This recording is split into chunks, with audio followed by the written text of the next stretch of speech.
Alright, minta maaf Okay, kita sambung balik. Okay, jadi kalau dah bersedia untuk kita mulakan briefing tentang projek influencer anak muda Perikatan Nasional ni, kita nak road to 10,000, 10,000 followers. Komen, chat dekat, tulis dekat chat nombor 13. Kita nak tengok berapa ramai yang fokus. Nombor 13. Alright, okay, ramai. Okay, ini tanda tuan-tuan, cik puan semua memberikan fokus. Bukan hanya buka, lepas tu tengok cerita Hindustan. Tengok Netflix tak? Bulan Ramadan ni kurang-kurang tengok Netflix. Bukan tak boleh tengok, kurang-kurang kan. Baik, insyaAllah. Okay, baik, objektif program. Kita ada beberapa objektif yang kita nak capai. Yang pertama, kita nak melatih dan melahirkan lebih ramai micro-influencer dari kalangan pemuda Perikatan Nasional. Ada banyak parti-parti komponen dalam Perikatan Nasional ni, kita nak jadikan mereka ini micro-influencer. Influencer yang mampu mempengaruhi anak-anak muda di luar sana, pemikiran mereka ke arah yang lebih baik, ke arah yang lebih positif. Okey? Yang kedua, kita nak membina rangkaian dengan imej yang lebih positif kepada netizen lah, netizen semua macam netizen yang muda, netizen yang senior sikit, netizen yang senior sangat melalui individu-individu. Individu-individu parti ni siapa? Tuan-tuan lah, tuan-tuan cik puan semua adalah individu-individu yang saya fahamkan kalau kita tengok borang pendaftaran tu, ada yang datang daripada armadanya, ada yang datang daripada pemuda PAS ini, sana ada mahasiswa itu sini dan sana, yang masing-masing ada niat yang baik untuk membawa mesej parti Perikatan Nasional terutamanya, dan juga mungkin mewakili parti masing-masing untuk kita sampaikan kepada masyarakat. Dan bukan kita nak cerita bab politik je. Dalam micro-influencer ni kita tak cerita bab politik je. Kita akan cerita banyak lagi, lebih lagi pemberatnya adalah kepada branding yang kita nak bina. Self-branding, personal branding yang kita nak bina untuk tuan-tuan, cik puan semua. Dan sebab itulah adanya coach-coach yang kita dah susun untuk membantu tuan-tuan dalam program-program sepanjang 4 bulan ni, di dalam Telegram dan juga secara online Zoom session macam ni, kita akan buat untuk memastikan objektif-objektif ni tercapai. Okay, dan yang terakhir sekali, kita nak manfaatkan micro-influencer yang kita dah buat tadi, yang kita dah bina tadi, kita dah latih tadi, kita nak manfaatkan mereka, tuan-tuan cik puan semua, bila mana bila perlu, terutama bila dekat-dekat dengan PRU nanti, kita akan minta bantuan. Okay, tolong kita sebarkan benda ni. Tolong sebarkan. Itu benda basic yang kita nak manfaatkan lah. Bila dekat, terutama bila dekat dengan PRU sekarang. Alright. Okey, itu objektif program lah. Biasalah dalam program mesti ada objektif. So sekarang ni apa kita nak capai sebenarnya? Pertama sekali, kita nak ramaikan orang berpengaruh dalam kalangan atas pagar dalam media sosial. Itu dia punya keyword dia, berpengaruh dalam kalangan atas pagar. Bukan berpengaruh dalam kelompok masing-masing, dalam parti masing-masing, dalam geng masing-masing berpengaruh kat situ je, seronok. Jadi orang kata kalau bahasa kasar sikitnya, seronok jadi jago kampung. Tak, kita nak orang atas pagar, kita nak pengundi-pengundi atas pagar, kawan-kawan kita kat luar sana pun kenal kita dan nak follow kita. Jadikan kita, okey, abang ni saya suka, akak ni bagus lah, saya nak jadi macam dia. Kita nak macam tu.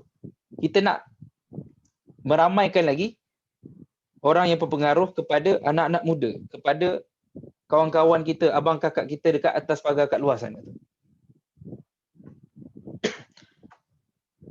Dan bila mana dah jadi influencer ni juga, dah ada follower ramai, dah dapat 10,000 follower, 20,000 follower, boleh juga guna untuk kelebihan atau keuntungan peribadi, untuk buat bisnes apa semua, tak ada masalah.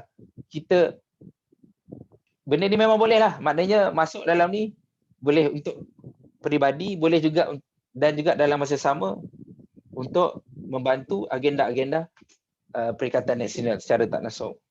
Alright? Okey, yang ketiga, kita nak bawa naratif positif berkaitan parti, berkaitan kerajaan bila ada keperluan. Contohnya nak menerangkan suatu perkara, suatu isu, nak menjawab ke dan sebagainya. Bila ada influencer dari kalangan pemuda-pemuda PN ni, maka lagi senang kita nak menjawab. Lagi senang kita nak menyampaikan mesej-mesej kita. Sebab kalau sebelum ni kita cakap tapi tak ada follower, siapa nak baca? Maka sekarang kita bercakap, akan datang nanti kita bercakap, kita dah ada follower. Kita dah tahu macam mana game-game yang kita nak susun supaya orang-orang lain pun akan baca kita punya posting-posting kita viral, tweet-tweet kita viral. Okay? Dan last sekali, bila kita dah bina pengaruh, kita ada kelebihan dan sebagainya, kita buat naratif positif sebagainya, akhir sekali end game dia, mestilah pada PRU akan datang, kita dapat convert undi kepada Perikatan Nasional. Okay. Okay ke? Okay semua? Alright Okay. Ini very simple lah, straightforward. Alright. Dia ada respon tu. Kalau boleh buka kamera Saya tengok ni muka ni walaupun saya tengah present slide. Kita tengok muka seorang-seorang. Kita tak nak bercakap dengan laptop je. Rasa macam bercakap dengan laptop ni bosan. Okay, terima kasih siapa yang buka. Kita dah ada berapa orang ni? 44 orang. Alright. Okay, kita teruskan. Okay, so apa kita akan buat sepanjang 4 bulan ni? Alright. Okay. Sepanjang 4 bulan ni ada komitmen yang tuan-tuan cikpuan semua kena bagi. Ada komitmen daripada AJK dan juga daripada coach kena bagi. Dan juga kita akan sentiasa belajar dan belajar dan belajar. Dan kita kena apply. Bukan sekadar belajar pergi kelas dengar lah, kita jemputlah influencer itu datang, kita bagi tips Twitter, kita bagi tips TikTok, bagi tips Instagram, tips copywriting, branding sebagainya.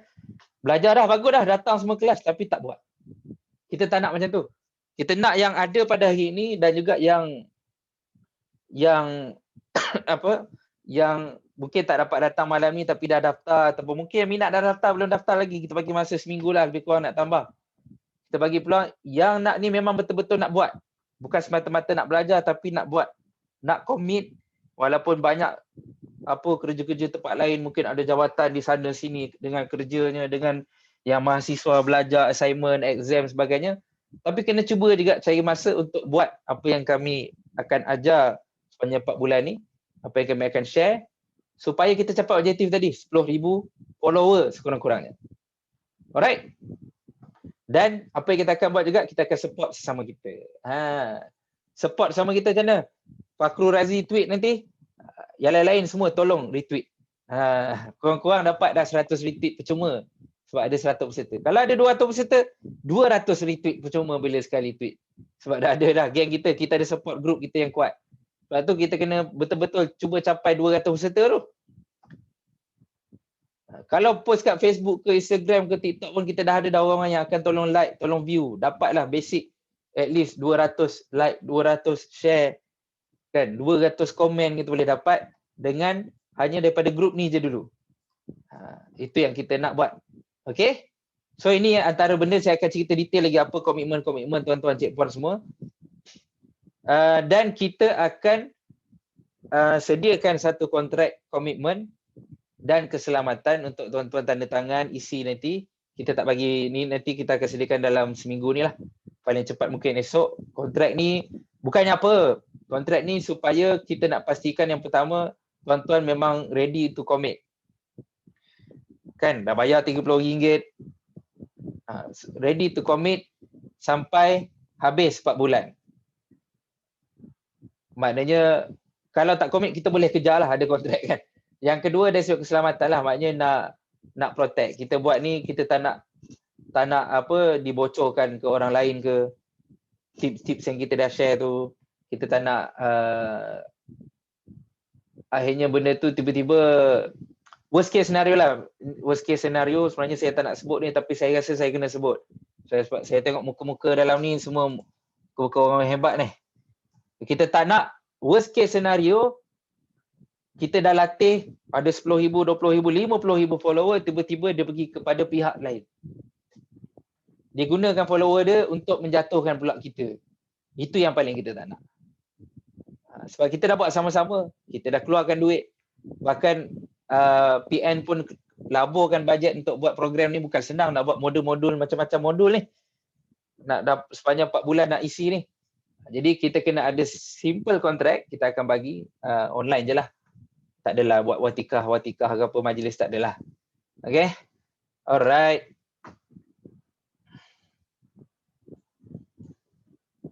Buka kamera, siapa yang belum buka kamera, minta buka kamera. Kalau ada soalan tak faham boleh tanya. Okay, Tuan Asnawi dah ada, Tuan Asnawi. Assalamualaikum. Assalamualaikum warahmatullahi. Buka lah kamera.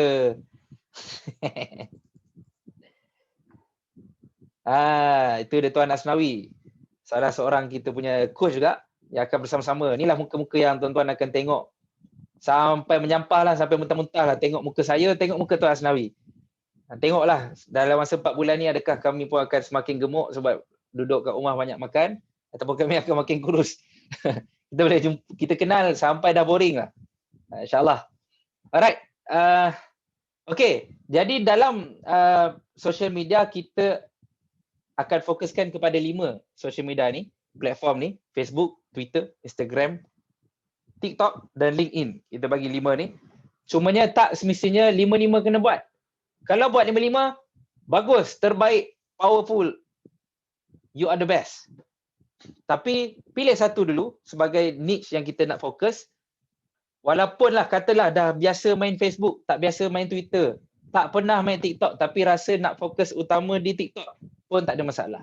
Sebab kita akan share tips. Dan buat banyak-banyak senang sebab konten ni kita boleh share. Kita buat di Facebook pun kita boleh post juga konten sama di Twitter, sama di Instagram, sama di TikTok mungkin kena video kan. Di LinkedIn pun boleh sama. Kalau kita buat video di TikTok pun kita boleh share juga video sama dekat semua platform. Tak ada masalah. Okay. Fokus. Dan kalau nak tanya pandangan yang mana yang paling power untuk katalah mana-mana platform pun semua ada account lah tapi semua sendu. Tak ada follower. Tak ada kawan-kawan nak like apa semua. Nak pilih yang mana? Okay. Kalau nak tahu semua okay. Tak ada masalah. Tapi kalau the fastest buat personal branding untuk cepat naik, antaranya adalah TikTok, memang antara yang paling laju. Kemudian Instagram sejak dia dah buat reel ni pun dia dah laju naik, dan Twitter. Okey. Kalau saya akan sama ada TikTok dan juga Twitter ni antara yang boleh cepat naik laju personal branding, nak follow banyak laju naik. Tak percaya tanya Tuan Asnawi, berapa dah follower TikTok tuan? 41 kot. 41,000 bukan 41 orang. 41,000 kot. Jadi gara-gara lupa dia tak ingat sebab seminit tambah 100 orang, seminit tambah 100 orang. 41,000 dah. 41,000 tu dalam keadaan kadang-kadang ada masa busy tak sempat buat video tapi sebab konten dah banyak, dah buat lama. So naik dia tetap naik. Tu TikTok antara yang powerful untuk buat lah. Tapi janganlah kita buat main TikTok ni kan kita pergi pula buang masa dekat scroll kan, tengok orang gelek-gelek lah apalah itulah inilah. Jangan macam tu. Kita fokus kepada ni, ada geng-geng TikTok ni, ada geng-geng yang yang rajin buat konten-konten mengajar, konten-konten positif, konten-konten berlakon lah apalah kan. Kita duduk dengan geng tu dan kita duduk geng kita ni, peserta-peserta ni 4 bulan ni. Sebab tu kita nak bina satu ekosistem yang boleh support sesama kita. Alright? Ada soalan tak setakat ni?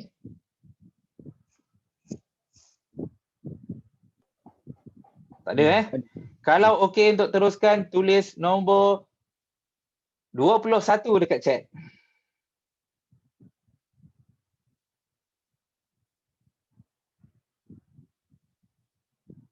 Okey, ramai yang fokus. Terbaik. Terima kasih. Maknanya tak perlu ada semua kan? Ya, tak perlu ada semua. Kalau ada semua lagi bagus. Tapi janganlah satu je. Jangan satu je, tolonglah. Satu je tu tandanya macam malas sangatlah. At least kalau Facebook, katalah saya pilih Facebook sebagai fokus platform saya, contoh. Buatlah Twitter dengan Instagram juga, at least 3 serangkai ni buatlah. Dia tinggal copy paste je. Kita ajarlah trik, jangan risau, kita akan ajar trik, insyaAllah kita akan ajar. Semua ada tapi klik-klik. Okey, biasa. Biasa. Ramai orang ada masalah tu. Tapi pilih satu yang kita nak fokus sebagai utama. Contohnya kalau saya fokus Twitter. Jadi biasanya saya akan tweet dulu. Tweet itulah yang saya akan masukkan balik dekat Instagram, dekat Facebook dan sebagainya. Saya punya fokus Facebook dengan Twitter, dua ni antara yang pemberat utama lah. Yang lain tu saya just copy paste masuk. Konten kita kena fokus pada politik je ke? Tak. Politik ni kita tak sembang dengan politik sangat. Sebab ini bukan projek sekolah politik, tak. Ini nak jadi influencer. Jadi influencer ni dia akan ada dia punya personal branding dia, ada niche dia. Ada beberapa perkara lagi saya akan cerita juga kejap lagi insya-Allah. So tak, politik tu nak ceritalah. Kalau kata niche dia politik, pun boleh, tak ada masalah. Tapi bukan itu yang kita nak cerita sangat. Niche kita pilih sendiri, ya betul.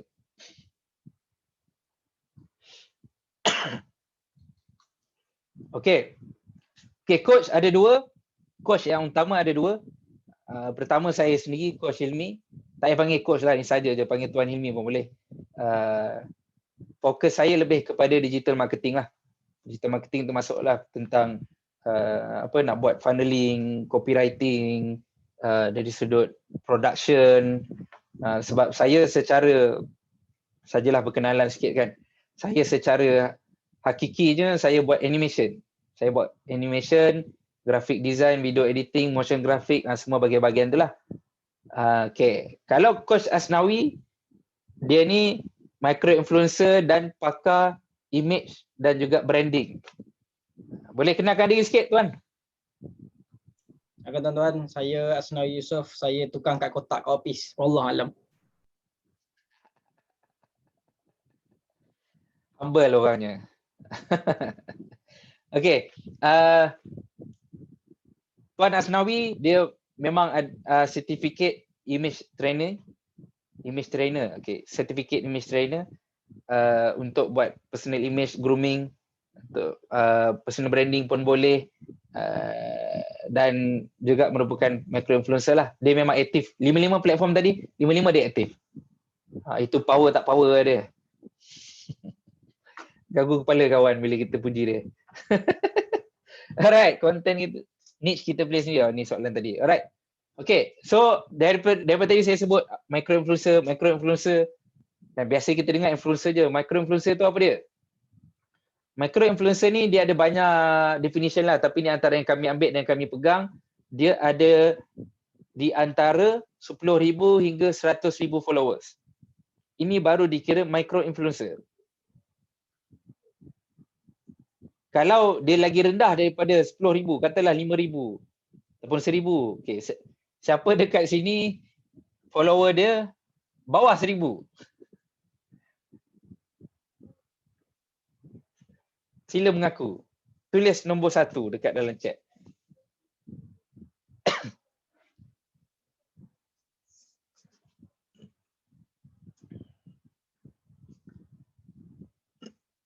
Ramai. Siapa yang follower dia di antara 1,000 hingga 10,000? Tulis 10.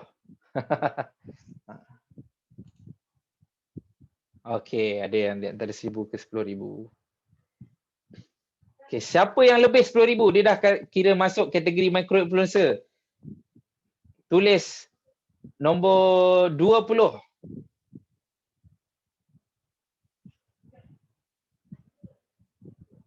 Allah Akbar, Tuan Syam. Patut Tuan Syam ni kena jadi coach ni. Segan lah pula kita. Lagi ada lagi? Okey, seorang je Tuan Syam. Okey. Alright. Okey, ini micro influencer di antara 10k hingga 100k. Okey, kenapa macam tu? Sebab golongan micro influencer ni walaupun follower dia mungkin 100k ke bawah, tapi dia ada konten yang berkualiti. Dia mungkin tak sepopular selebriti yang ada follower 200,000, 500,000, 2 juta, 4 juta kan. Tapi dia ni orang yang ada influencer yang ada konten yang berkualiti dan dengan branding yang powerful. Memang sangat powerful, dari kualiti, dan dia ada followers yang juga berkualiti tinggi. Macam mana kita nak tahu follower kita berkualiti tinggi ke tak? Katalah ada 10,000 je follower. Tapi engagement rate kita tinggi. Kita tweet something je senang nak viral. Senang nak dapat 1,000, 2,000 retweet. Berbanding dengan orang lain yang ada 100,000 follower, 200,000 follower tapi dia tweet dapat 10, 100 je retweet macam tu. Dia punya rate dia sangat rendah. So itu biasa orang-orang kadang dia selebriti. Dia popular, orang nak follow dia sebab dia popular, orang kenal dia. Tapi dia tak cukup influencer. Berbeza popular dengan influencer. Itu memang berbeza. Ada orang yang popular tapi dia belum di level influencer. Influencer ni mesti dia ada follower yang rapat, yang suka ikut dia, suka baca apa dia tulis, yang akan support apa dia buat. Kalau dia berniaga, dia support berniaga. Kalau dia memasak pun orang ni support memasak. Itu influencer. Dan akhirnya dia dapat mempengaruh minda follower dia untuk ke arah apa yang dia nak bawa lah. Okey, jadual program kita, kita akan ada sharing session bersama influencer jemputan yang kami akan susun, dan juga kita akan ada coaching session. Coaching session bersama dengan saya ataupun dengan Tuan Asnawi lah. Kita akan susun jadual. Dah ada sebenarnya jadual ni. Dan kita akan fixkan pada hari Jumaat sahaja. Kita tak buat hari lain. Kita pilih Jumaat malam sahaja. Pada pukul 9 hingga 11. Kalau bulan Ramadan ni kita akan mula pukul 10 sampai 11.30 macam yang sekarang ni, kita mula pukul 10. Kita bagi ruang untuk tuan-tuan, cik puan semua yang nak tarawih, nak selesaikan apa yang nak selesai. Kan makan, kalau buat pukul 9 perut pun kenyang lagi. Tak habis lagi makanan tu turun kan. Jadi kita kena mula lambat sikit lah. Okay, jadual ada, kejap lagi saya akan tunjuk, dan semua peserta wajib hadir pada setiap sesi yang kita dah susun. Kita buat 2 minggu sekali. Lebih kurang 2 minggu sekali ataupun maksimum sebulan 2 kali session online macam ni. Sama ada coaching ataupun sharing session bersama influencer jemputan. Dan dalam masa yang sama kita akan ada juga coaching session di dalam grup Telegram. Kenapa kami guna Telegram? Sebab Telegram ni dia, pada kami dia lebih mudah nak urus, nak share gambar ke, nak apa ke, semua dia lagi senang. Kita nak tengok. Kalau siapa yang jarang guna Telegram tu, kena mula buka, letak Telegram tu dekat page first sekali dalam handphone. Okay. So dalam grup Telegram ni kita akan kami coach Tuan Asnawi dan juga saya sendiri akan membantulah dari sudut nak komen, posting, okey ni okey ke, ini ke, macam mana nak improve copywriting, macam mana nak susun thread ke apa ke. Kita akan cuba komen dari masa ke semasa. Sebab tu kita kata kita mulakan komitmen. Kami sendiri pun sangat kena committed selama 4 bulan ni untuk tuan-tuan kena komen dalam grup-grup. Katalah yang ni share punya konten ni okey tak coach, yang ni pula share okey tak coach, okey, kami kena komen insya-Allah. Kami cuba komit. Dan kami pun akan dibantu oleh beberapa orang assistant coach yang akan membantu. Okey, ini jadual. Tarikh ni ada perubahan sepatutnya. Kita akan habis pada Ogos, pertengahan Ogos. Nanti kita akan update jadual yang terbaru di dalam grup channel Telegram.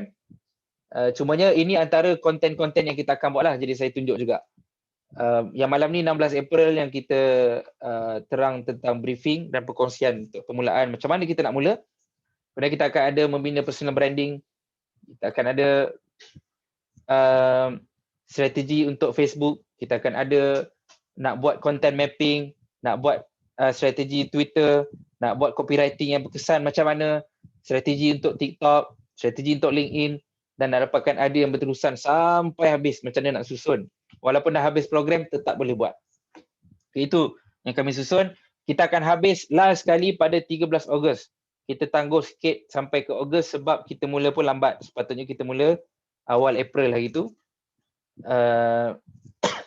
Jadi kita anjak sikit lah ke pertengahan Ogos. Alright. Ada soalan tak setakat ni?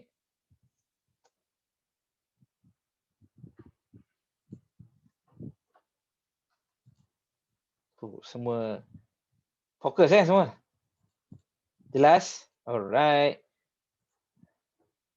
Belum ada. Okey, tak apa. Okey, kita akan ada influencer jemputan. Saya tak reveal lagi siapa. Kita tak reveal lagi siapa yang kita jemput. InsyaAllah ada. Memang ada. Kita dah contact dengan beberapa orang kawan-kawan kami yang influencer di Twitter ada, Instagram ada. Okey, sekarang kita cerita pasal komitmen peserta. Komitmen tuan-tuan, komitmen cik puan semua. Yang pertama kita akan bahagikan tuan-tuan cik puan semua kepada beberapa kumpulan. Satu, kita akan ada Telegram channel. Telegram channel untuk kami penganjur sampaikan message-message ke, bagi tips ke, nak bagi tahu coaching session sebagainya. So dia satu hala je lah, one direction. Kemudian kita akan ada grup kecil-kecil. Kita akan ada grup kecil-kecil, lebih kurang dalam 40 orang lah, maksimum lebih kurang dalam satu grup. Untuk yang ni yang kita nak akan bincang lebih lagi. Kat situ yang kita nak share konten masing-masing. Untuk coach, kita buat online coaching dalam grup coaching kan. Coach-coach akan komen, kawan-kawan lain pun boleh komen nak support. Oi, tolong retweet sini, ni okey tak? Tolong komen sikit. Okey, kalau okey tolong retweet, ramai-ramai retweet. Kat situ grup masing-masing kita akan buat grup kecil supaya lagi senang kita nak senang kita nak pantau lah. Kalau grup besar sangat dia pening. Boom, penuh, banyak sangat. Jadi kami pecah-pecah supaya lagi senang nak urus. Dan secara bulanan kita akan tengok KPI bilangan followers secara mingguan. KPI bulanan dia kita akan tengok followers secara mingguan, peningkatan dia. Dia akan mulalah daripada hari ini, kalau kata 100 lah. Kalau kata dah ada 5,000 lah, kita akan tengok secara mingguan sampai setiap hujung bulan kita akan tengok berapa banyak peningkatan followers tuan-tuan pada platform utama yang tuan-tuan pilih. The first platform yang tuan-tuan nak fokus tadi, itu yang kita akan fokus lebih lah, berapa banyak peningkatan follower. Dan KPI hujung program pun bilangan followers juga. Sebab apa followers yang kita jadikan KPI? Sebab memang program ni adalah projek influencer. Influencer maka dia mestilah ada follower ramai. Minimum tadi kita kata micro influencer 10,000 ke atas kan? 10,000 hingga 1,000. Jadi kita nak tengok yang tu. Dalam masa sama adalah kita nak tengok berapa ramai yang viral, berjaya viral kat Twitter, viral kat sini sampai masuk surat khabar ke, sampai masuk dalam blog-blog ke, konten-konten masing-masing. Itu kita akan tengok, kita akan pantau juga. Tapi secara KPI base-nya adalah bilangan followers. Okay, program tu selama 4 bulan. Kita ulang banyak kali supaya betul-betul dalam kepala otak tu, okay, 4 bulan aku nak komit. 4 bulan ni lebih kurang macam buat praktikal lah. Praktikal, internship 4 bulan. Kalau student UiTM sekarang lagi lama, 9 bulan. Lagi lama daripada program ni. Okay. Mengikut bilangan followers, kita letakkan beberapa grade. Kalau 10K ke atas, 10,000 followers ke atas baru dikira grade D. Maknanya kalau di bawah 10,000, dia tak ada grade lah. Dia tak ada grade. Okey, kalau dah mencapai grade D, dia jadi grade C kalau lebih 35,000. Jauh tu. Jauh 10 ni. Kalau katalah tadi ada yang dah lebih 10,000, okey. Kalau dah memang bermula program ni dengan grade D, maka kena target untuk naik at least grade C. Ataupun naik ke grade B lah, lebih 50K.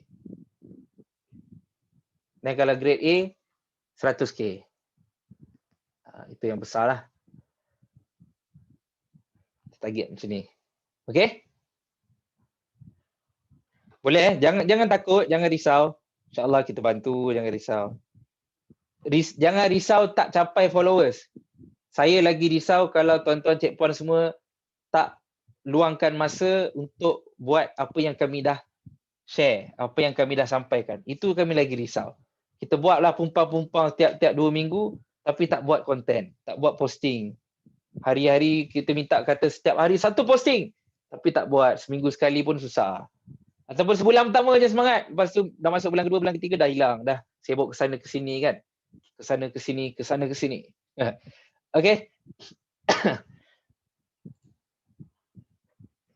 Okey, macam mana baru dikira viral? Kalau ikut viral ni sebenarnya dia punya definition dia very very broad.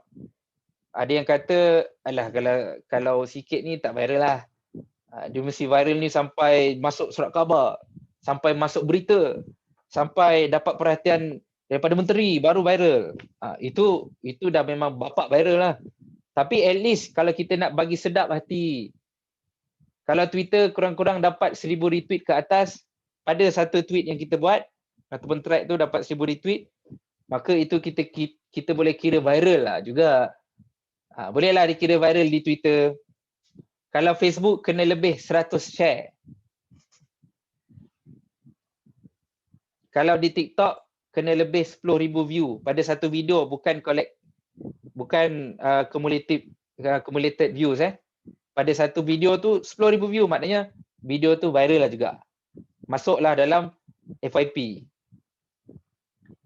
Okay. Ini kita letak pada 3 ni. Kalau Instagram dia susah sikit nak kira viral ni.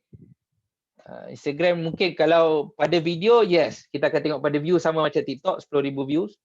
Kalau Facebook pun, kalau video dia akan tengok pada views juga lah. Tapi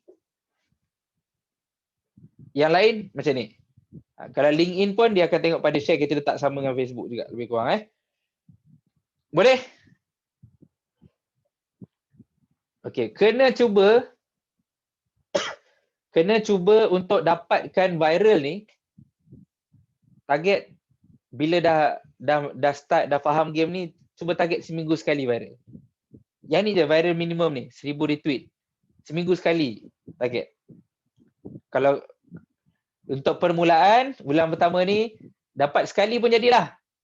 Kalau yang follower tak ramai, dapat sekali viral pun jadilah. Dalam sebulan ni. Masuk bulan kedua, targetlah 2 ke 3 kali. Masuk bulan ketiga, target 2-3 kali juga. Bulan keempat, seminggu sekali. Dia dah rancak. So habis je bulan keempat, masing-masing dah grad tu. Dah graduasi daripada projek influencer ni, masing-masing dah boleh dah. InsyaAllah. Tiap minggu akan viral.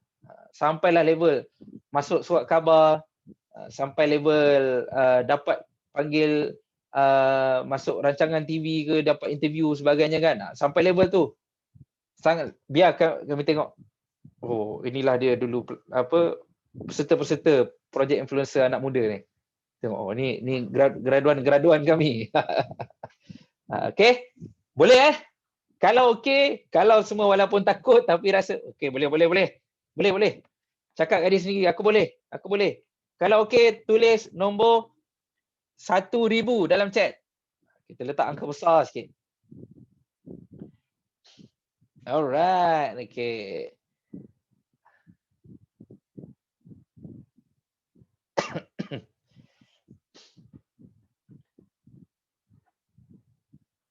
Okay, kita dah makin ramai, 56 orang. Kalau siapa ada tuan-tuan checkpoint yang baru masuk terlepas permulaan penerangan program ni, insyaAllah kita ada record sesi ni. Sepanjang ni kita akan bagi balik link recording tu dalam masa beberapa hari sebelum kami tutup balik link tu dalam Telegram channel nanti. Untuk tengok balik. Kalau kata yang dah datang tengok full pun terlupa, tak apa, kita bagi recording tu untuk tengok balik. Alright. Okay, itu cerita pasal program. Sebelum saya nak masuk, kita akan bagilah sedikit untuk kickstart program ni. Macam mana nak mula, saya akan bagi sedikit tips and tricks lah. Tapi sebelum tu, saya nak buka pada soalan tentang program, tentang projek kita ni. Kalau ada yang tak faham, rasa macam, kalau tak viral macam mana? Saya kena tendang ke? Kalau ada nak tanya soalan macam tu ke kan? Kalau saya tak commit macam mana? Saya kena bayar kena bayar saman ke? Kena compound RM1,000 ke? Tak. Boleh tanyalah apa-apa soalan. Nanti kena kasih media sosial masing-masing ke untuk support system. Ya, kita akan bagi borang, insyaAllah esok kita akan bagi borang Google Form untuk tuan-tuan semua isi maklumat masing-masing, nama, nombor telefon dan juga apa platform utama yang tuan-tuan nak dan apa link dia. Kita nak supaya kita boleh track record. Dan secara mingguan. Macam tadi saya sebut pasal KPI ni kan, KPI bulanan bilangan followers mingguan. Secara mingguan kita akan bagi borang online Google Form untuk isi. Okay, bulan ni platform apa, berapa followers. Ada viral tak? Kalau ada viral, minta maaf, minggu ni contoh. Minggu ni Cik Puan Husna ambil nama Husna Arifin, platform Facebook, followers 1,500. Kita akan tengoklah minggu depan berapa, naik tak? 1,700. Okey, naik 200. Tiba-tiba minggu satu lagi 3,000. Tiba-tiba double. Apa yang buatkan dia double mesti ada. Dan bawah sekali dalam borang tu setiap minggu kita akan minta kalau ada yang viral which is mengikut takrifan yang kami bagi ni tadi, maka masukkan link. Kalau katalah ada 2-3 platform, isi borang tu 2-3 kali. Sekali isi untuk platform pertama, kemudian platform kedua, platform ketiga. Kalau ada 3 platform contoh. 3 kali isi borang yang sama. Kalau ada 2 ekor, okay, kita tengok pada soalan satu-satu. Kalau viral dengan kecaman macam mana? Tak apa, kita kira viral dengan kecaman. Tapi janganlah tiap-tiap kali viral kena kecam. Sekali-sekala viral dengan kecaman tak apa, tak ada masalah. Kecaman kadang-kadang bad marketing is a good marketing. Tapi kalau always bad marketing, then you will be known, tapi known as a bad people lah, bad influencer. Min sehari wajib post satu konten ke? Alright, kita tak nak letakkan kata wajib lah. Kalau kita kata wajib dia jadi dosa. Tapi kalau nak viral memang kena hari-hari buat konten. Kalau dalam pembinaan personal branding kita nak cepat, sebab masa kita 4 bulan je tuan-tuan, cik puan semua. 4 bulan ni sebenarnya singkat. Sebenarnya nak bina branding ni kalau dalam keadaan relax-relax dia 4 bulan tak cukup. Paling kurang setahun 2 tahun. Tapi kita tengok macam mana, kita ambil apa contoh. Yang paling power sekarang ni siapa? Siapa yang jual sambal dalam masa berapa jam habis 10,000 unit sambal dia?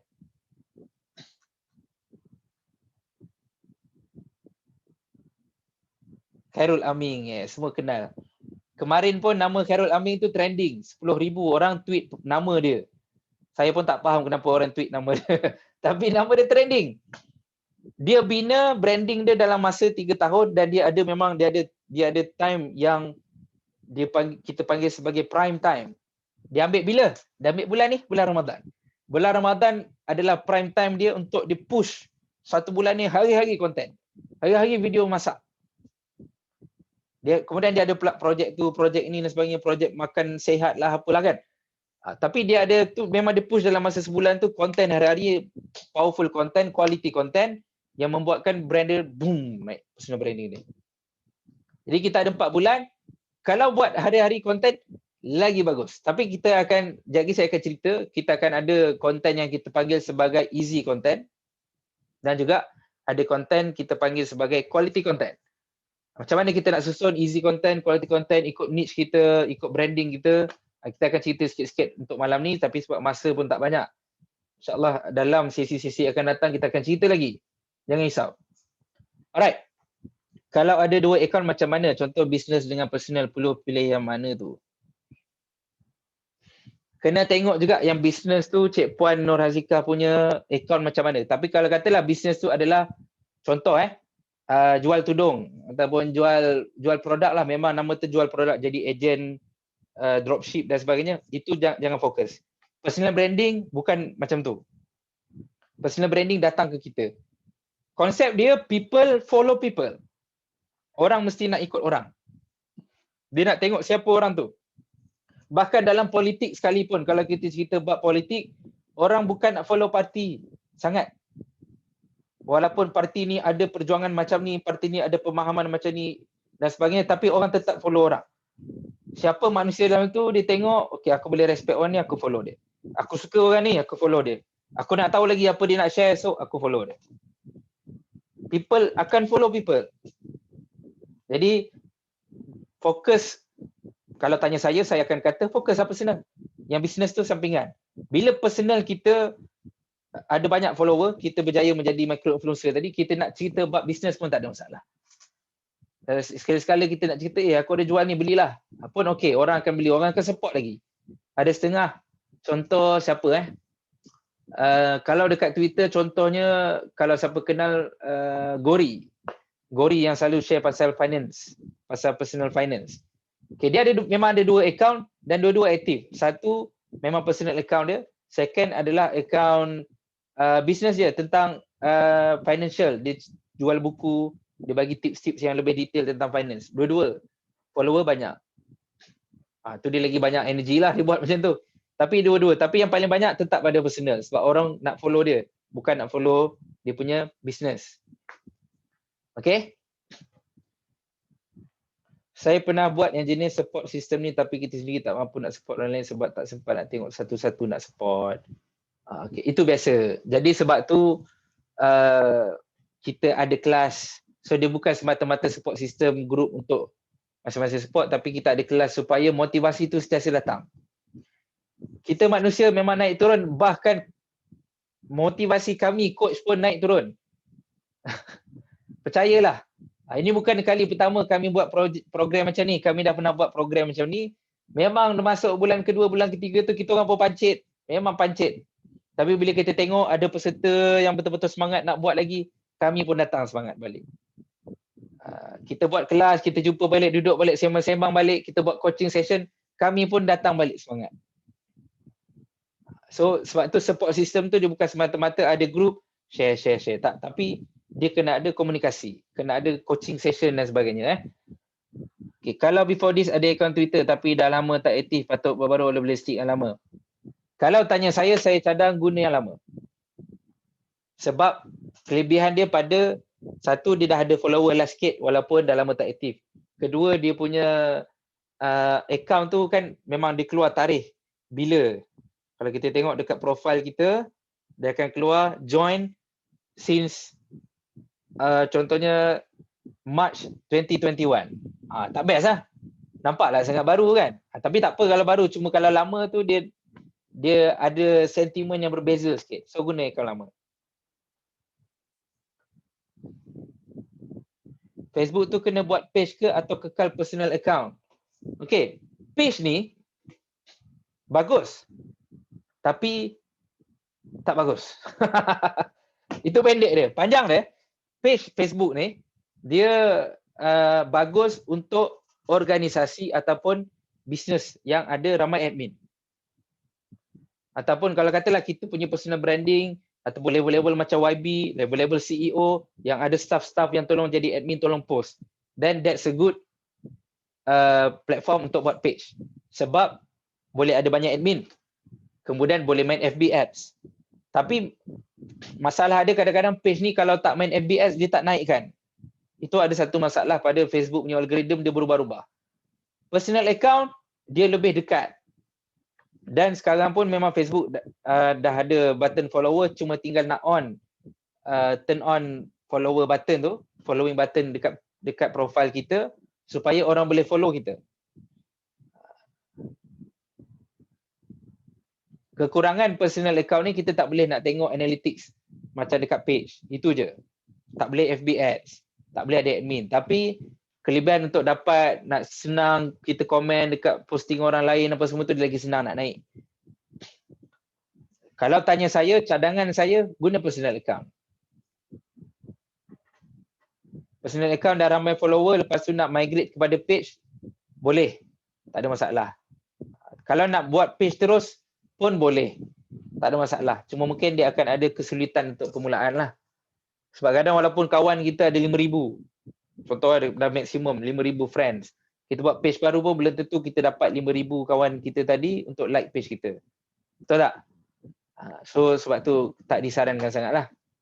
Boleh ke buat akaun samaran bukan nama sebenar? Terpulang. Nak letak nama, nak buat akaun tak tunjuk muka, nak buat akaun macam SpongeBob ke apa ke, tapi dalam pembinaan personal branding kena jelas siapa yang kita nak bina, apa watak yang kita nak bina. Paling senang kita tunjuk siapa kita lah. Kalau tiba-tiba kita acah-acah SpongeBob ke apa ke, orang akan pandang fake account. Kita bukan nak bina fake account. Ini bukan projek untuk membina cyber trooper. Jangan salah faham. Kita bukan nak buat cyber terlupa, okay, sekarang semua buka 5 handphone anda, buka 30 account. Okay, viral lah. Tak, itu cyber terlupa punya kerja. Ada 10 handphone letak macam tu. Letak, kan sekarang asyik viral apa, 10 handphone kat basikal, ada pakcik tua bawa tu kan. Itu cyber terlupa punya projek. Ini projek influencer, binalah watak yang betul-betul orang buat clear siapa dia, apa konten dia, kenapa nak follow dia. Alright. I have a page yang share kerja-kerja sukarela yang saya buat. Saya perlu buka page baru atau stick to page lama? I think yang ni kita kena tengok secara spesifik kot, sebab saya rasa saya kena tengok dulu page yang you punya ni, yang you kata kerja sukarela semua. Tapi kalau is a sukarelawan punya kerja-kerja kebajikan, I don't think it's a problem. Kalau niche kita yang kita nak bina personal branding pun ada salah satu adalah on kebajikan, on kerja sukarelawan, then okay, no problem, teruskan. Lagi-lagi bila dah ada followers kan. Okay, pada pandangan tuan, okey ke kalau guna sistem auto post untuk posting kat auto post ni maksudnya apa nak cuba faham konteks. Nak cakap pakai mic. Okay, macam Sila. macam ada, tak tahulah, tapi saya macam tengok ada kawan-kawan saya yang dia macam ada satu sistem tu, kita boleh auto post, maksudnya kita boleh letak schedule, lepas tu dia boleh post dekat Facebook ke, lepas tu dia boleh link juga kat Instagram, macam tu lah. Tapi kawan saya tak pernah buka apa benda tu, tapi setiap hari ada posting macam tu. Kalau nak buat macam tu,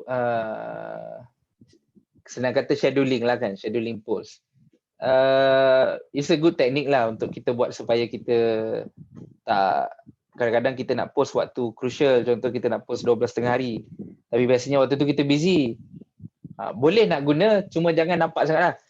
Yang haram buat adalah kita post dekat Facebook, kita link kepada Twitter, dah automatic keluar, lepas tu ada link pula pergi balik pada Facebook. Kan, biasa nampak tak? Ataupun kita tweet, dia keluar link pada Facebook, dia keluar link tu untuk patah balik ke Twitter. Itu haram buat, orang takkan tekan pun. Mustahil orang tekan. Kalau tekan tu sebab dia tertekan. Mustahil dia nak tekan. So, benda tu haram buat. Jangan buat. Kalau ada, katalah, tuan-tuan, cik puan semua ada explore mana-mana apps untuk buat. Dia dalam satu software apps tu boleh tembak semua media sosial, boleh schedule pula tu, dipersilakan asalkan jangan nampak macam robot sangat. Asalkan konten tu kena sun. Tapi still dia punya key dia adalah konten kena banyak dulu. Betul? Kalau konten tak ada, macam mana kita nak schedule? So dalam game kita yang kita nak main hari ni adalah game konten. Okay? Okay. Slide ni akan di-share di Telegram. Nanti saya bincang balik dengan penganjur, kita tengok macam mana. Kalau ada benda yang perlu dikeluarkan, kita keluarkan dulu sebelum share. Alright, auto post untuk posting. Yeah. Creator Studio. Okay. Ya, yang kalau yang ada untuk kita schedule sekarang ni, kalau yang biasa orang guna, dia untuk Facebook ada scheduling dia, untuk Twitter pun ada scheduling dia sendiri, memang boleh dah, Instagram apa semua. Tapi dia standalone lah, bukanlah satu software untuk semua. Tapi kalau ada, katalah ada, nak guna mana-mana, tak ada masalah. Yang penting konten tu nampak personal branding semua. Okay? Okay, kita teruskan Kita teruskan pada tips and trick. Tak masuk lagi tips and trick tadi. Okay. Untuk penetapan niche dan juga personal branding, ini kita cerita ringkas je. Kita akan buat kelas yang lebih detail tentang macam mana langkah-langkah, 7 langkah pembinaan personal branding. Kita akan cerita benda tu. Tapi yang ni kita cerita very surface je lah. Kita cerita very simple yang kita touch supaya at least tuan-tuan, cik puan semua boleh mula. Okay, niche tu apa? Niche tu fokus. Satu tema fokus kita, katalah contoh niche kita adalah kita nak fokus konten-konten tentang psikologi. Boleh ke lebih daripada satu? Boleh. Tapi jangan banyak sangat sampai orang confuse. Ambillah mungkin 2 atau 3 maksimum. Katalah contoh, siapa main contoh-contoh ni? Katalah contoh ada, kalau YB contoh kita ambil contoh YB, biasanya dia akan ada niche yang pertama mesti kebajikan. Yang kedua mungkin niche dia ada cerita bab politik. Yang ketiga niche dia mungkin satu lagi, okey, apa yang dia minat ataupun apa kelebihan dia. Mungkin dia ni seorang profesional ataupun seorang engineer. Maka mungkin niche ketiga dia adalah tentang kerjaya dan juga akademik. Dia akan banyak share tips tentang kerjaya dan akademik. Selain daripada kebajikan dan juga tentang politik tadi. Ada 3 niche. Ataupun mungkin kalau bukan kerjaya, dia punya niche dia adalah bab agama, dakwah. So dia akan banyak cerita bab dakwah. Ataupun sukan. Dia akan cerita bab sukan, bab kesihatan, bab pemakanan. Itu contoh 3. Jadi boleh, kalau tak ada 3, 1. Tak apa, 1 pun okey, lagi bagus. Fokus 1 apa? Memasak. Okay, niche ni macam-macam Dan kita kena bagi tahu niche dalam info. Kalau dekat Facebook kita bagi tahu dekat info tu, tak payah nak letak jawatan-jawatan semua tu, letak 1 cukuplah, tak payahlah sampai jawatan ketua kelas sekolah dulu pun letak lagi, ketua apa abang sulung kepada 5 adik-beradik bagi tahu, ketua dom pun bagi tahu, tak payahlah. Kalau letak jawatan, letak 1 yang betul-betul melambangkan siapa kita berkaitan dengan branding kita. Yang lain tu letak apa kita punya niche dan letak secara santai pun okey. Contohnya kalau saya letak saya suka sembang animasi. Sebab saya punya niche adalah animation, salah satu niche saya. Ataupun ada orang letak, contohnya dia letak pasal, katalah niche dia adalah tentang psikologi. Dia akan letak saya suka cerita tentang minda manusia, contoh. Ataupun saya suka kaji tentang pemikiran manusia, contoh. Cara kita nak bagi tahulah. Mesti bagi tahu sebab apa kena bagi tahu? Katalah sekali kita viral konten yang berkaitan niche kita tadi, katalah kita tweet tentang tips psikologi, tentang anxiety contoh. Kemudian viral, orang akan tengok, siapa dia ni? Buka profil dia. Buka profil dia, tak ada apa-apa pun. Kan, tak ada apa-apa yang melambangkan dia ni memang banyak share tentang psikologi ke apa ke. So orang tak ada rasa nak follow. Sebab kita tak bagi tahu. Dan niche graphic design boleh. Boleh, sangat boleh. Kalau pergi kat TikTok, memang ada yang orang yang follower ramai, kerja dia buat design hari-hari. Siap orang request, boleh tak buat design logo nama saya? Boleh tak buat ni, apa tips Illustrator, apa tips Photoshop, apa tips After Effects, contoh. Dan kita kena selalu post berkaitan niche. Dalam 7 hari kita punya posting, 7 hari itu mesti cerita bab niche. Mesti kena cerita setiap hari, kena cuba. So kalau hari ni kita dah tweet pasal benda lain, kata nak cerita pasal hari ni aku sahur makan sayur kangkung je. Contoh nak ceritalah kan. Boleh, bukannya tak boleh langsung nak cerita pasal personal, dipersilakan. Tapi pasal niche sendiri mesti cerita juga. Okey. Lepas tu pin. Okey, posting yang kita paling viral ke ataupun kita introduce pasal niche kita apa ke, kita pinkan dekat Twitter, boleh pin, kita pinkan dekat atas sekali. Supaya contohnya orang buka, okey dia ni memang dekat info pun tulis pasal dia ni suka cerita pasal psikologi. Dekat pin post dia pun cerita pasal psikologi. So orang nampak betul-betul branding tu clear. Bukannya kejap tengok scroll, memang banyak dia ni tweet pasal psikologi, okey. Kalau dia scroll, kejap tweet pasal politik pula. Scroll lagi, kejap pasal ni pula, kejap pasal tu pula. Tak ada satu branding yang clear. Maka orang tak rasa nak follow daripada dengan dia tengok profil kita tadi. So kita kena bagi reason kenapa orang nak follow. Okay. Kemudian kalau katalah kita nak komen tentang isu semasa. Okay. Kadang-kadang ada setengah orang dia nak bina branding ni, dia nak elak untuk nampak bias pada mana-mana politik. Betul? Okay, itu normal lah supaya kita boleh dapat follower daripada mana-mana pihak pun. Kita nampak atas pagar. Okay, macam mana kita nak komen isu semasa? Katalah berlaku isu air Selangor. Kan? Air Selangor ada masalah air. Kita bawa apa tadi? Niche psikologi tadi.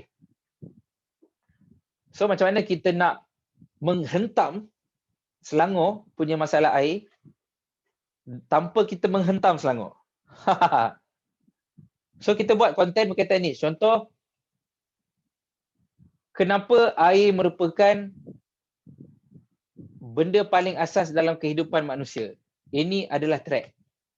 Yang pertama, ataupun kita buat konten lain, kenapa kalau tak ada air boleh menyebabkan seseorang mengalami gangguan pada mental dia. Bukan masalah mental, gangguan pada mental dia. Yang pertama, sebab bila tak ada air, dia terpaksa bangun awal, jadual dia dah berubah. Dia kena tadah air dulu, dia nak mandi pun jadi lambat apa semua. Okay, pertama. Yang kedua, dia sampai je tempat kerja atau sampai kelas, dia dah penat. Biasa sampai dalam keadaan segar. Tapi bila tak ada air, dia sampai dalam keadaan penat. Sebab apa? Sebab tadilah dia kena tadah air, dia kena buang masa dekat sini, nak mandikan anak pun susah, nak bancuh air susah, nak buat sarapan susah.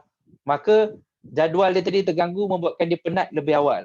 Yang ketiga, yang keempat, yang kelima, keenam cerita. Contoh, tanpa kita berpolitik pun dalam isu, tapi kita kait dengan niche. Itu contoh. Faham tak? Nampak tak? Contoh kalau isu terbaru, isu pekerja kena sebat dengan majikan sebabkan isu apa? Puasa . Okey. Kita boleh komen juga isu tu dan kaitkan dengan niche kita kalau boleh dikaitkan. Kalau tak mampu kaitkan, mungkin kena pusing-pusing sikit. Kalau psikologi tadi dia banyaklah boleh kaitkan macam mana benda tu menjahanamkan psikologi, benda tu memberi apa, macam mana dera ni, kita kaitkan balik dera ni memberi kesan psikologi jangka masa panjang ke. Kita write trending tu dengan kita punya konten. Itu dia punya point dia lah. Kalau kita nak retweet, better kita retweet berkaitan niche kita atau apa-apa niche kita boleh retweet. Okay, menarik soalan ni. Kalau nak retweet, dia ada beberapa cara lah. Yang sebaiknya kita fokus retweet banyak yang berkaitan niche kita. Tapi boleh juga retweet benda lain, tak ada masalah. Cuma contohlah, katalah sebab kita nak support kawan-kawan kita yang ada pada malam ni, ada 50 orang ni. So kita akan retweet macam-macam jenis niche ni. Kan ada yang niche A, B, C, D, E, F, G. Kita nak support, kita kena retweet juga. Tapi kita banyakkan juga dan retweet with comment juga, fokus kepada yang berkaitan dengan niche kita. Tapi tak ada masalah nak retweet. Benda tu tak mengganggu sangat pada branding. Jangan risau. Okay? Dan dalam kita memilih niche ni, kita kena tahu, kita kena clear siapa kita punya target audience. Umur dia berapa. Okay, bila cerita target audience, kena very specific. Lelaki ke perempuan. Minat dia apa dan apa yang dia nak cuba capai dalam hidup dia. Contoh, kita nak target mahasiswa perempuan yang suka tengok cerita K-pop. K-pop bukan cerita, K-drama dengan suka dengar lagu K-pop. Mahasiswa dan impian dia, mestilah kalau impian mahasiswa ni dia nak score 4 flat, dia nak dapat kerja baik, bla bla bla semua kan. Okay, basic contoh. So, adakah niche kita sesuai dengan audience tu? Kita kena tengok balik. Kalau tak sesuai, maka kita kena target audience lain. Kena tengok macam mana. So, kalau untuk yang contoh audience yang saya ceritakan tadi, mungkin niche yang kita boleh fokuskan adalah tentang, kalau mahasiswa ni banyak tentang akademik, tentang kerjaya. Tapi bila kita nak fokuskan kepada yang minat K-pop, K-drama semua ni, mungkin contoh-contoh kita bagi tu kena banyak kaitkan dengan cerita-cerita K-pop. Cerita-cerita Korea ni. Contoh. Mungkin ada yang tak dapat faham sebab dia kena cuba buat dulu. Nanti kita akan komen. Benda ni saya cerita je dulu Nanti bila kita dah buat, nanti oh okey, faham, baru nampak kita akan buat. Jangan risau. Okay, ni contoh-contoh niche, ada banyak sangat sebenarnya. Psikologi, sains, motivasi, bola, teknologi, games, agama, phone, masakan. Macam Khairul Aming, dia punya niche dia memasak. Ada orang pula dia bukan masak tapi dia makan. Niche dia makan, dia makan je. Hari ni makan kedai A, esok makan kedai B, kedai C, kedai D, dia review. Maka follower dia ramai sebab orang nak tahu dia makan kat mana, sedap ke tak. Dekat Twitter ada yang dapat 14,000 follower dengan hanya repair kasut, cuci kasut. Dia punya brand dia adalah kasut.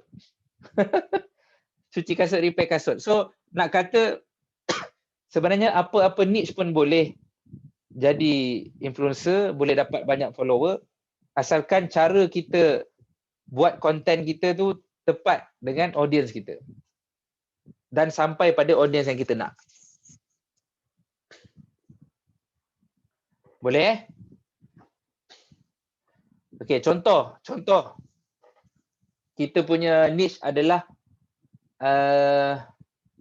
fotografi. Okay, ini antara niche yang very specific. Fotografi, design, which is audience dia pun very specific. Dia bukan audience yang meluas. Kalau macam psikologi, sains, agama, cerita pasal phone, memasak, movie review, bahasa, ni niche dia luas. So dia senang nak dapat ramai audience. Motivasi, bola kan. Tapi kalau fotografi, cerita bab image ke, cerita bab design ke, dia very specific. Animation pun sama termasuk. So nak dapat that audience tu, kita kena masuk dalam group diorang. Kita kena cari kawan-kawan dalam group diorang. Dan kita kena tahu juga, kita nak target siapa. Adakah fotografi for beginners ataupun untuk expert. Kalau beginners ni mesti orang-orang muda yang baru nak start. Kalau expert ni orang lama yang dah senior. So konten kita pun akan berfokus kepada mana yang kita nak sasarkan. Walaupun kita kata fotografi, kena very specific lagi. Itu kita cakap pasal audience tadi. Okay? So macam mana kita nak pilih niche? Katalah, macam mana nak pilih niche ni? Okay, cara yang pertama apa yang kita buat hari-hari lah. Kerja kita ataupun course yang kita tengah belajar sekarang. Ataupun course yang kita belajar dulu. Dah grad. Katalah kerja jadi engineer atau kerja jadi doktor. Kalau perasan doktor gigi, chef, ini banyaklah yang jadi influencer kan. Sebab dia memang banyak konten. Dia berjumpa dengan manusia. Dia banyak cerita kehidupan dia. Okay, katalah kerja kita terlalu biasa. Saya kerja kedai runcit je bang. Saya kerja, tuan saya kerja kerani je lah. Macam mana kerani nak jadi niche? Susah. Boleh sebenarnya, tapi dia ni sikit lah. Orang jual Pro2 pun, ejen kereta Pro2 pun ada belah-belah ribu follower. Sebab kena cara dia dan dia ada buat tweet berbayar sikit. Okay. Ataupun katalah dengan kerja atau kos belajar ni kita tak boleh juga nak jadi, maka cari yang kedua, topik yang kita boleh cerita panjang. Katalah kita sembang-sembang, itulah topik yang kalau sembang tu, semangat. Kalau jumpa pula geng, kau minat ni juga ke? Sembang, kalau contoh bola, sembang bola, perempuan boleh sembang non-stop. Katalah cerita bab minat bab tumbuh-tumbuhan. Contoh, cerita bab pokok, tanam pokok, cara jaga pokok. Kalau sembang tu boleh non-stop tanpa buat preparation, tanpa perlu research sangat pun boleh cerita panjang. Maka itu boleh jadi niche. Ataupun hobi, minat dan sanggup buat research sendiri. Okay, ini antara 3 cara pilih niche. Boleh ke lebih daripada 1 niche? Tadi saya dah sebut dah, boleh. Tak ada masalah, boleh 2 atau 3. Tapi ambil satu yang kita nak fokus, yang paling niche yang paling utama. Kemudian ada niche tambahan.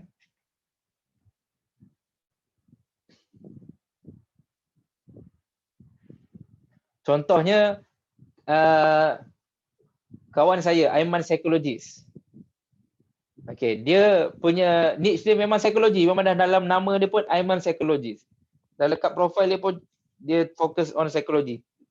Pin tweet dia pun adalah tentang psikologi. Segala collection of thread dia pasal psikologi. Very clear. Tapi dalam masa sama dia ada juga niche-niche kecilan. Contohnya dia ada niche tentang kehidupan. Dia cerita bab kehidupan dia, cerita bab intern dia cerita bab dia sambung belajar. Perasan tak? So sebenarnya ada disusun. Dia cerita kadang-kadang dia buat lawak-lawak hamba. So ada, bukannya tak ada. Tapi yang paling utama dia highlight, dia fokus, dia pin adalah niche psikologi dia tadi. Okay? Kalau before this through IG kita ada campurkan content business dan personal, is it menjadi keperluan kita untuk delete posting content business yang bukan berkaitan niche? Tak payah delete pun tak apa kot. Kecuali kalau banyak sangat mungkin boleh delete beberapa. Macam ni lah. Kalau dalam kita bina personal branding, kemudian kita nak menjual, kalau boleh jangan hard sell. Hard sell ni macam mana? Masuk poster, memang khas konten buat jual ni apa semua. Kalau boleh jangan. Nak buat boleh tapi jangan selalu. Kalau sebelum ni buat dah memang hari-hari hard sell, boleh delete sikit kalau nak delete yang lama-lama sebab orang dah tak tengok dah pun kan. Mungkin dah tak jual lah barang tu. Kita kena fokus kepada soft selling kalau dalam kita menjual. Sebab kita buat personal branding. Macam mana soft selling? Kita cerita proses kita buat. Kita cerita susah payah kita nak buat bisnes. Kita tunjukkan gambar di belakang tabir. Kita tunjuk kita tengah guna produk tu. Itu soft selling. Hard selling ni kita buat poster cantik-cantik. Ada gambar produk letak sini. Ada copywriting. Ada harga apa semua. Okay, itu adalah hard selling. Kurangkan yang tu. Personal branding nak menjual boleh. Tapi soft selling.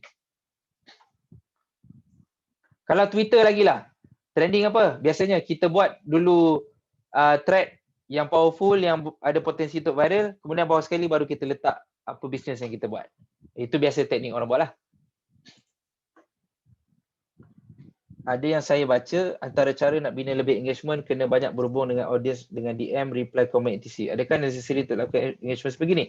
Alright, terima kasih kepada soalan ni. Sebenarnya benda ni saya tak nak sentuh sangat malam ni.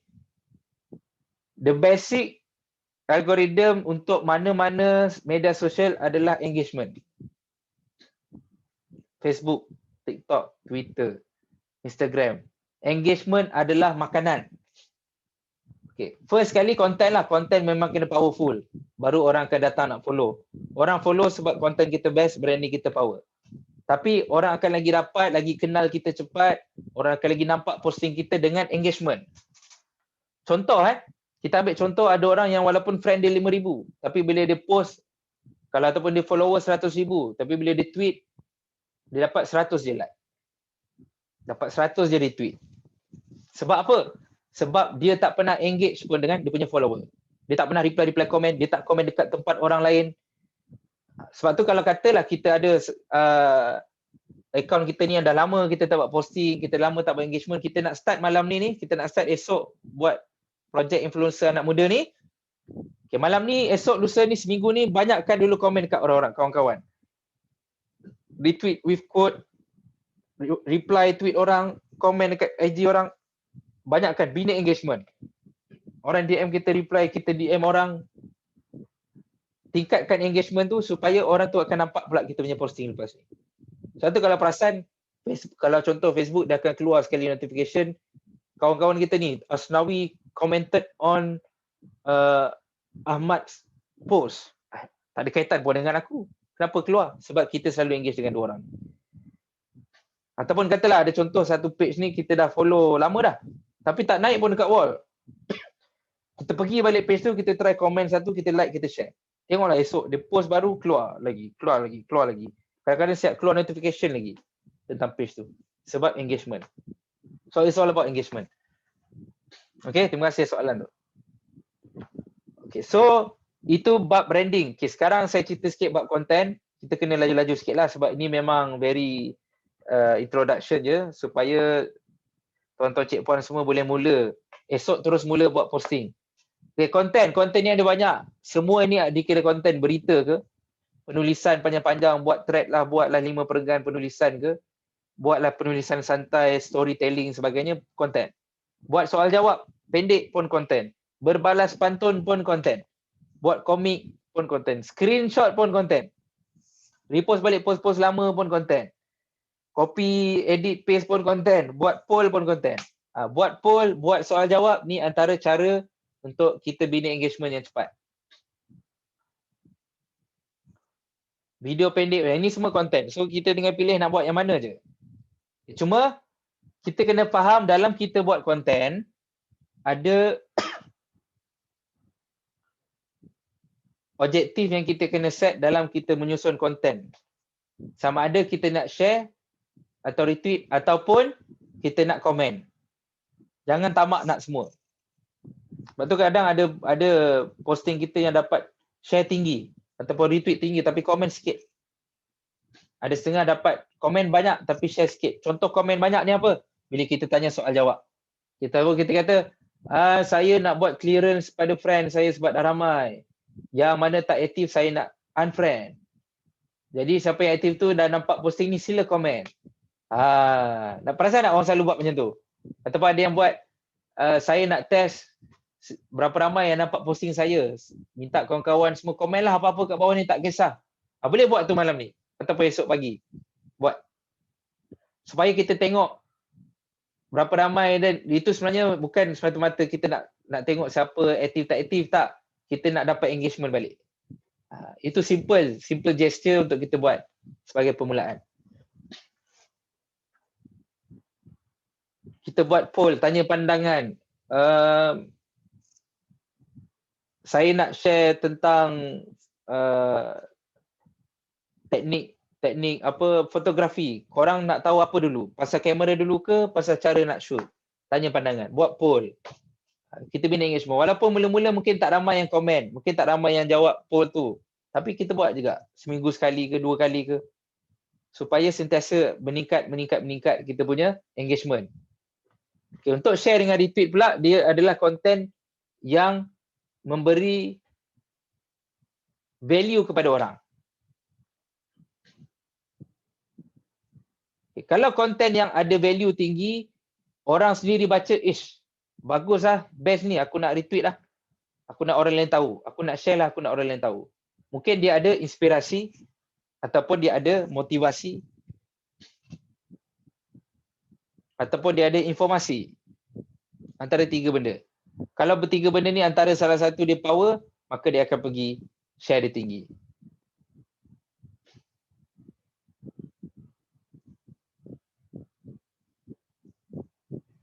Alright. So, kenapa saya tunjuk pasal objektif konten ni, kita kena pilih, jangan tamak sangat. Jangan cakap, alah, kalau aku buat tanya soalan ni, tak banyak pun orang like, tak banyak pun share, tak ada share langsung, komen je banyak. Ya, memang kita nak komen je. Bila kita tanya soalan, kita buat poll, tanya pandangan, berbalas pantun ke apa ke, itu memang semata-mata kita nak komen je. Supaya engagement rate meningkat. So kita jangan tamak. Kalau ada rezeki kita dapat komen tinggi, share pun tinggi, retweet pun tinggi, semua tinggi. Tanya. Mungkin konten kita very powerful. Sangat inspiring. Orang komen, terima kasih, mohon share kan. Itu inilah. Itu memang power lah maknanya konten tu. Kiranya kalau selalu komen kat posting orang, visible posting kita akan naik lah ya. Ya. Dia ada cerita detail dia panjang lah sebenarnya. Dia kena ikut social media juga. Tapi salah satu cara adalah kita komen dekat orang. Kalau Facebook cara dia macam tu. Kita komen dekat orang maknanya kita bina engagement dengan dia. Instagram pun sama. Dan mungkin bila kita komen nanti dia pun akan terpanggil untuk komen dekat kita punya posting. Okay, kalau di Twitter dia lain sikit. Kalau di Twitter kita komen ni supaya orang kenal. Contoh kita bina satu niche baru. Okay, ni antara tips. Kita bina satu niche. Kita baru nak mula, kita buat niche berkaitan dakwah. Contoh dakwah. So macam mana kita nak orang lain tahu kita buat niche dakwah ni? Kita nak dapat followernya. Kita cari influencer dakwah yang dah sedia ada. Kita follow rapat dia, kita turn on notification dia. Every time dia tweet ataupun dia post baru, kita antara orang first yang komen, kita antara orang first yang reply dekat dia punya post. Dan apa yang kita komen reply bukan sekadar komen terbaik, tanya, bagus, Assalamualaikum, Alhamdulillah, tak. Itu tak ada kualiti punya komen. Itu cukup syarat je. Tapi kita komen dengan tambah asam garam dia, tambah gula lagi. Kalau dia bagi tips yang power, kita terbaik, memang saya pernah buat ni, cara ni memang berkesan, pengalaman saya dulu, bagi. Ataupun kita bagi, saya setuju sebab saya pun pernah buat dulu. Ataupun saya nak tambah lagi satu point je, iaitu kita mesti buat macam ni. Kita tambah lagi asam garam daripada posting influencer tadi. Maka kalau influencer tu suka, dia akan share, dia akan like, orang lain pun akan like. Kalau dekat Twitter mungkin kita boleh quote, kalau influencer tu suka retweet orang yang quote dia, maka kita boleh write cara macam tu. Okay, itu Instagram ke apa ke sama je. Tengok mana yang follower ramai tu, kita cepat-cepat masuk. Jangan pergi dekat influencer yang besar sangat dah, yang 100,000 ke atas. No. Kita pergi yang 100,000 ke bawah ni.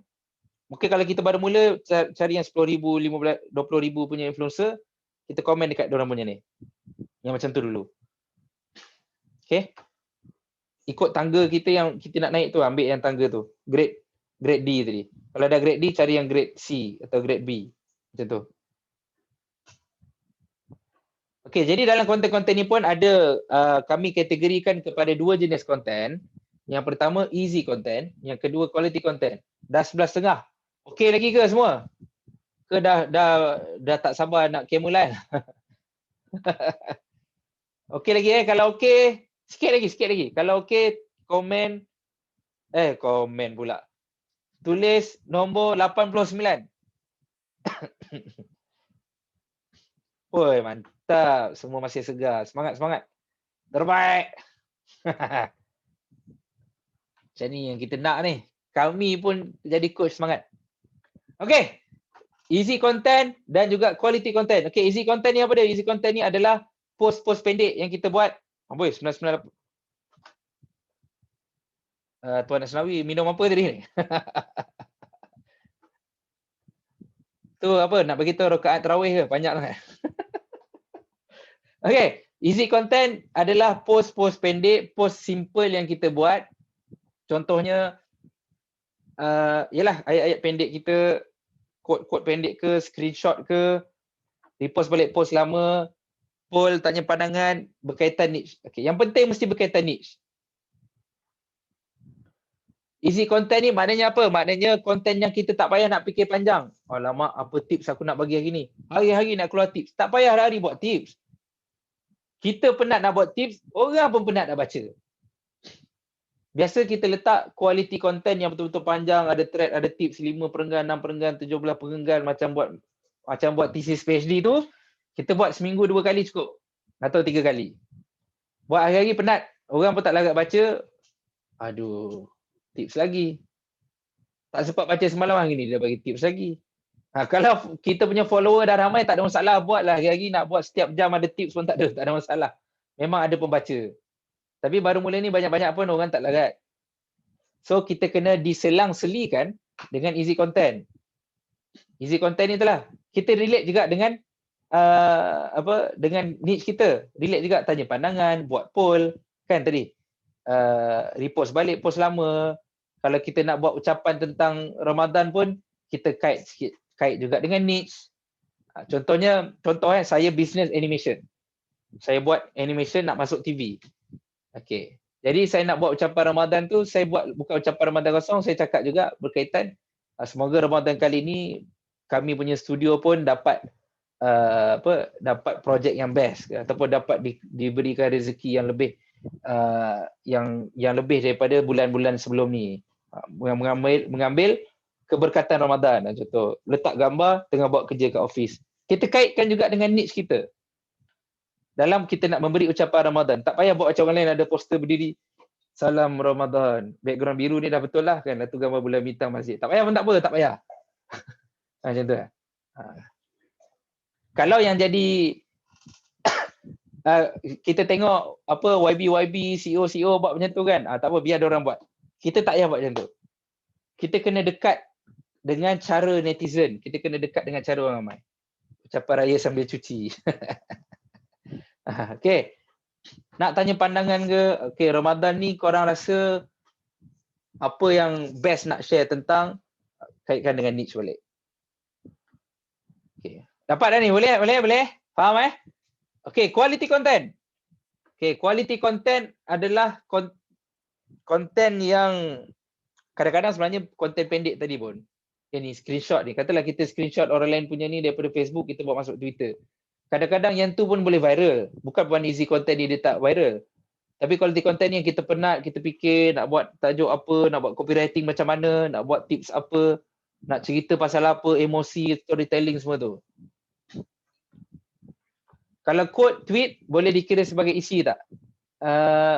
Kalau kita quote, lepas tu kita jadi thread panjang, maka dia jadi quality content. Tapi kadang-kadang saya secara spontan kalau kita tengok, best ni. Kita quote, kita tak sedar tiba-tiba dah jadi thread 5 tweet. Lepas tu viral pula. Kadang-kadang tak sengaja viral. Itu kadang-kadang mungkin kita buat santai je, easy content je. Pada kita adalah easy, kita buat relax. Jangan terlalu terikat kepada mana easy content ni, quality content ke easy content. No. Easy content asas dia adalah kita buat sambil-sambil. Quality content yang kita susun, ada content mapping, ada tajuk ni, tajuk tu, ada tips tu ini, buat gambar cantik-cantik. Quality content yang kita susun dia elok. Dan quality content hanya jadi quality. Walaupunlah kita buat panjang-panjang cerita macam-macam, tapi audience sendiri tak rasa nak share. Audience tak rasa nak retweet, maka mungkin konten tu sebenarnya tak berkualiti pun. Ataupun mungkin konten tu tak sampai kepada audience lah. Sebab follower mungkin baru tak ramai lagi. Tapi Twitter kelebihan dia, walaupun follower 1000 orang, bawah 1000 pun, kita boleh juga dapat 10,000 retweet. Kelebihan Twitter macam tu. Okay, quality content, penulisan mesti kemas, mudah dibaca, tak ada mengarut sangat, tak ada short form. Haramkan short form. Banyak dah benda diharamkan ni. Haramkan short form, kecuali terpaksa short form yang very simple orang boleh faham. Contoh yang jadi YG. D situ tu boleh D je, lepas tu situ. Janganlah D, lepas tu huruf C, lepas tu huruf 2. Jadi macam apa? D situ. Jangan nak bahasa-bahasa WeChat ni. No. Macam tu kami tengok, macam ni kami tak komen lah. Konten-konten WeChat ni. Jaga penulisan, bagi kemas, susun elok-elok. Kalau point form, buat point form elok-elok. Kalau buat perenggan, buat bagi mudah baca. Jangan berbelit-belit. Kalau video pun video tu menarik. Ataupun ada info wow. Dan fokus pada niche. Okay.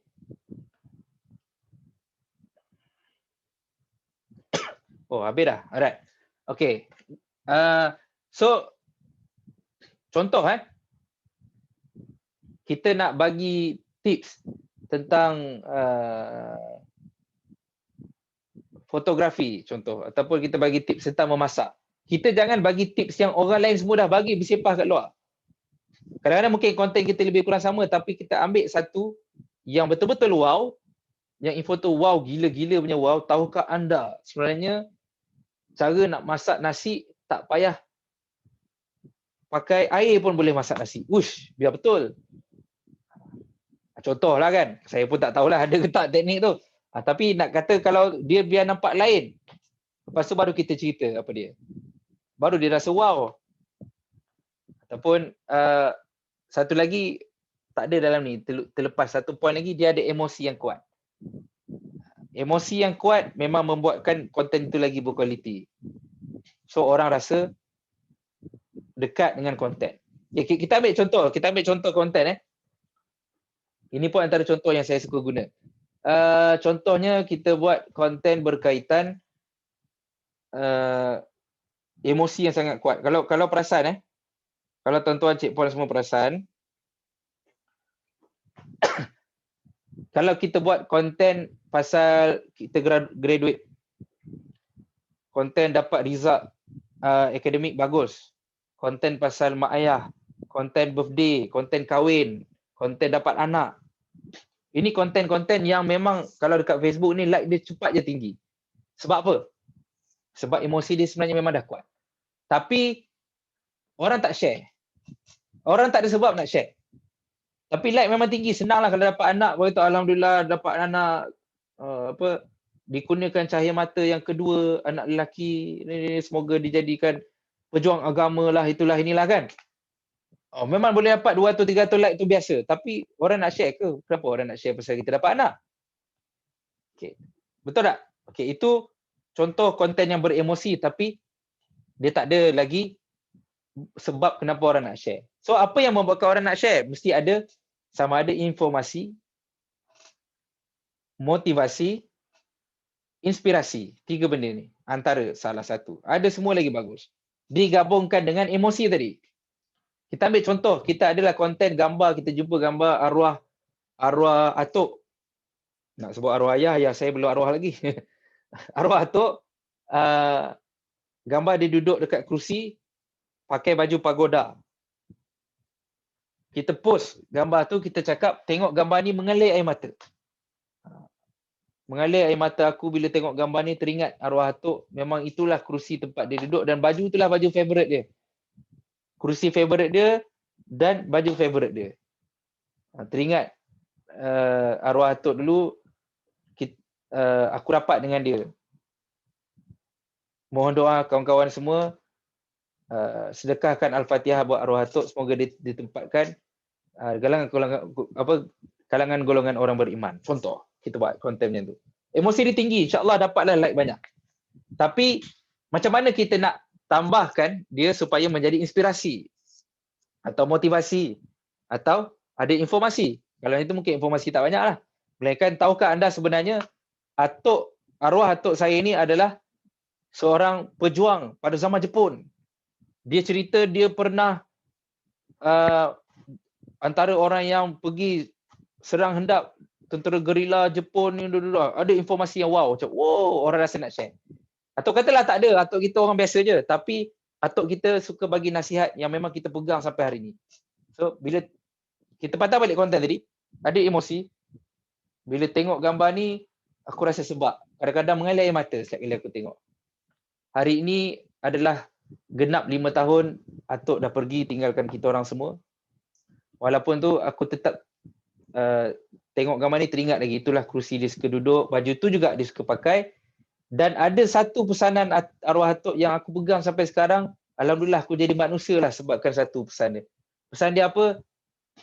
Buat apa, kau jadilah jahat mana, buatlah jahat macam mana sekalipun, satu benda kau jangan tinggal, iaitu solat. Contoh. Tapi ni mesti cerita benar lah, jangan cerita palsu kan. Aku pegang kata-kata atuk ni, memang nampaklah kesan dia sampai sekarang. Kadang bila aku buat jahat apa semua, sampai satu masa aku akan sedar balik, aku kembali pada jalan. Sebabkan solat tu aku jaga. Jahat-jahat macam mana pun aku akan cuba juga. Contoh. So benda tu dia ada motivasi, dia ada inspirasi. So orang akan rasa nak share. Ataupun kalau atuk pula bagi nasihat tu tiga nasihat. Dia jadi lagi panjang lah kan. Siap boleh buat infografik lagi. So dia lagi power lah, dia jadi ada inspirasi ataupun motivasi untuk orang share. Berbeza dengan yang first tadi kan. So orang akan rasa lagi, best ni nak share. Alright. Kalau tak boleh tahan perut, puasalah setengah hari. Pesan Ibu Nurul. Okay. Contoh mula dengan ayat-ayat macam tu. Okay. Panjang lagi sebenarnya kalau nak cerita pasal copywriting, macam mana 3 second rule lah, apalah, apa semua. Kita memang banyak lagi yang kami nak share. Kalau kita nak cerita ni sampai ke sahur pun tak habis ni. Sebab tu kami susun jadi 4 bulan. Okay. Untuk saya setakat ni, saya share ni dulu. Saya nak serah pada Tuan Asnawi. Dia pun ada benda dia nak kongsikan sedikit pada tuan-tuan. Supaya, kenapa kami kena share juga malam ni sedikit sebanyak, supaya tuan-tuan semua boleh esok mula terus. Okey, silakan Tuan Asnawi. Assalamualaikum tuan-tuan. Dah 11.45 dah, cukup lah tu. Tapi tuan-tuan senang saja. Dalam penulisan, saya punya konsep mudah. Tuan-tuan kena mula menulis dulu. Sebab one of the way untuk dapatkan momentum adalah dia seperti otot. Otot ni kita hari pertama nak lari 100 meter haram jadah punya. Tapi bila dah masuk seminggu 100 meter apa dah hal? Bila masuk seminggu setengah kita dah boleh lari 500 meter. Bila dah masuk 2 minggu setengah kita dah boleh lari 1 kilometer. Dah cukup sebulan, dah 2 kilometer. Pace dah laju sikit dah. So tuan-tuan dan puan, saya punya konsep mudah. Tuan-tuan dan puan kena menulis dulu, post dalam grup Telegram, kita akan bantu. So pecahan Telegram nanti kita akan pecah dalam 3 grup lebih kurang beberapa hari lagi. dan kami juga akan berikan tentang form yang perlu diisi di dalam grup Telegram. So tuan-tuan dan puan, insyaAllah kita akan go through few things. Tapi apa yang Tuan Hilmi tu bagi saya cukup lah tu. Banyak dah malam ni. Mata pun dah kebil-kebil je kan. Alright? Buat tulis dulu, baru kita boleh komen. Tuan Cik Puan takkan boleh tahu selagi tak menulis. Itu je saya boleh cakap. Wallahualam. Silakan Tuan Hilmi. Okey, terima kasih Tuan Asnawi. Disimpan peluru dia ni. Okey, apa yang kita akan buat adalah pertama sekali saya ulang balik kita recap sikit. Kita akan bagi borang untuk isi. Kita akan masukkan tuan-tuan cik puan semua dalam grup masing-masing kita pecahkan tadi. Dan boleh terus share, buat konten dulu. Terus buat konten. Nak tanya pasal niche boleh tanya dalam grup tu. Okey tak niche macam ni? Okey tak niche macam ni? Nak buat konten terus upload, bagi link. Terus mulakan buat. Kami akan komen. Kawan-kawan lain yang ada pengalaman pun boleh tolong komen juga. Dan kalau tanya pandangan saya nak mencadangkan esok buat satu posting yang bagi tahu kita akan share tentang topik ni selalu. Sebab kita nak announce niche kita. Kita tukar gambar yang sesuai, profil kita set up baik-baik punya, kita tulis biodata apa semua, buat satu posting yang bagi tahu okey kawan-kawan ambil kesempatan Ramadan ni, keberkatan Ramadan, mulai hari ni saya akan cuba share tentang tips-tips kerjaya berdasarkan pengalaman yang saya ada dan juga pengalaman kawan-kawan ni saya cuba share lah mungkin dalam seminggu beberapa kali. Harap kalau boleh minta semua support lah, tolong backup ke, tolong support, tolong komen dan tolong share. Kita announce kita punya niche supaya kawan-kawan kita boleh support.